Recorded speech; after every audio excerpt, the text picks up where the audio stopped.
No auge da minha bebedeira, do meu retardo, eu tava vendo notícias sobre a seleção brasileira e eu pensei, o jeito de jogar dessa pessoa me lembra esse personagem aqui. E aí eu criei uma lista, não baseada na pessoa, tá? Eu nem conheço eles, nunca vou conhecer um jogador de futebol ao vivo. Mas uma lista baseada no desempenho deles em campo pela seleção brasileira, comparados ao mundo dos animes, não só necessariamente a um personagem. Então eu vou falar sobre isso depois da vinheta.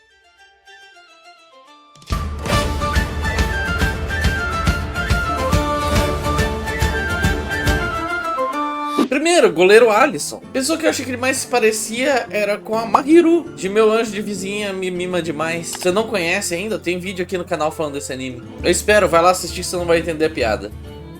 Tá bom, já esperei, vamos lá. Mas por que eles se parecem? Porque eles querem muito, mas nenhum dos dois nunca conseguiu pegar uma bola. Seguindo, Danilo, lateral, jogador do Flamengo, muito experiente, jogou pela Europa toda. E eu vou comparar ele com o namorado da Mahiru, que é o Amani. Por quê? Porque ele é ótimo na defesa, mas nenhum dos dois nunca partiu pro ataque na vida. Seguindo agora pros zagueiros, vamos pro Gabriel Magalhães. O Gabriel Magalhães pra mim é a Sakura de Naruto. Por quê? Porque o Gabriel Magalhães dizem que no Arsenal ele joga muita bola. Igual falam que a Sakura é uma especialista em genjutsu, mas na hora que chega o que importa, os dois só partem pra porrada. Fazendo dupla de zaga com a Sakura, a gente tem o Marquinhos. E eu vejo muito no Marquinhos o Mr. Satan. Por quê? Porque todo mundo diz que é o melhor do mundo. Dizem que ele é um líder, um campeão nato. Mas chega na hora, você percebe que é uma farsa. Fechando a defesa, a gente tem o Douglas Santos, que eu vou comparar aqui com a Tenten, de Naruto também. Por que a Tenten? Bom, simples. Tanto ela quanto o Douglas Santos, você esquece que existe. Você só lembra que existe quando aparece na tela. E mesmo assim, quando aparece na tela, não faz nada demais. Partindo pro meio campo agora, a gente tem o Casemiro. O Casemiro eu comparo com o Capitão Yamamoto de Bleach. Por quê? Porque ele é o líder da galera. Na época dele, ele foi o melhor que tinha. Mas hoje ele só é um velho de cara feia que reclama dos mais jovens. Seguindo na nossa dupla de volantes, a gente tem o Bruno Guimarães, que eu comparo ele ao Kuririn de Dragon Ball.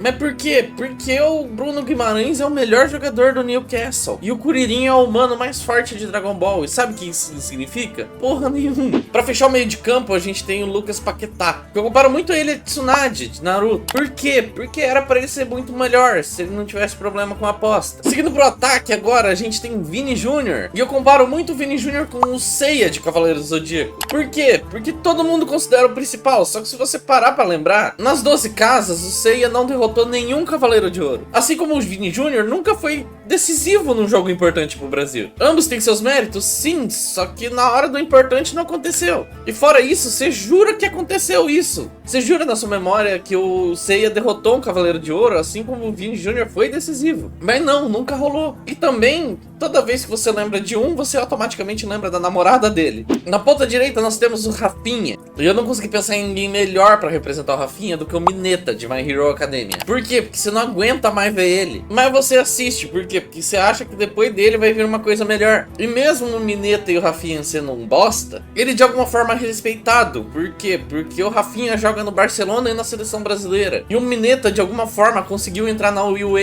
Então ele é visto como um herói capaz, igual o Rafinha é. Partindo pro nosso centroavante agora, Igor Thiago. O Igor Thiago é um episódio filler. Por quê? Porque você assiste esperando acabar logo pra voltar pra parte boa. A parte que interessa, que você não quer ver aquilo. Bom, acabaram os titulares, mas vamos falar de alguns outros jogadores que sempre estão entrando ali. Matheus Cunha. O Matheus Cunha é o Usopp de One Piece. Por quê? O Usopp é o atirador do bando. É pra ele ficar lá atrás, atirando de longe nas pessoas. Assim como o Matheus Cunha, ele é um armador da equipe. Ele não é um atacante. Mas de alguma maneira sempre colocam os dois na linha de frente e ficam esperando pra ver se acontece alguma coisa. E nunca acontece. Menino Ney. Menino Ney é o Maitogai de Boruto. Por quê? Porque ele tá velho, ele tá lesionado, as pernas não funcionam mais. No passado ele se sacrificou muito e ele foi muito importante. Mas hoje ele só tá ali pra dar conselho e apoiar os mais jovens. E é claro que eu não poderia deixar de falar dele, Hendrick.